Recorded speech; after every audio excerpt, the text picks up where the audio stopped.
Good afternoon. I'm Sally Norris from the South Freeport Congregational Church, and I'm absolutely delighted that joining me for our daily devotional is one of the South Freeport Church's beloved members, Bob Rose.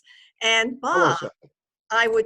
hi, it's great to have you with us, and It's great to I'd be love here. to know what you've been thinking about spiritually or from the perspective of faith about this time, and if you might have a word of hope that can guide us as we navigate this time. It's interesting you bring this up because I have thought about this, and I think this is a time of hope, not just because it's spring. It's ironic that spring and the coronavirus have come to us at the same time this year. Um, I often wonder if this is God's wake-up call for humankind. Um, Spring being a new season, a rebirth, from the dormancy of winter. It's a new beginning, and every year it's like we are, if you will, born again. We have a new chance to start over again. Um, God's hand is purely perfection. Um, his works have an order to everything he does, whether it's the stars and the planets or, rotating around the earth. The four seasons: spring, summer, winter, and fall. The season of spring brings new hope. And each time of this year, it gives us a chance to renew that hope. I think it's in Romans. I could be wrong, where I read this, that there's always a reason for hope. And I think spring, especially this year with the coronavirus, has given us a reason for hope when this is all over. I think man has drifted away from God, Sally. I think he is talking to us and telling us that it's time to slow down. We've become very corrupt. We've become rushed in our living.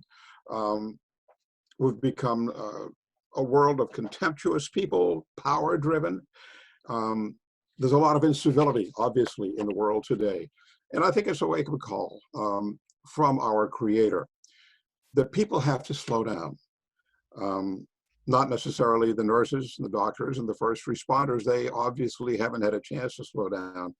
But I think because of the virus, people have become more outgoing toward one another, that they have to care about our next door neighbors. They've become more helpful and more caring.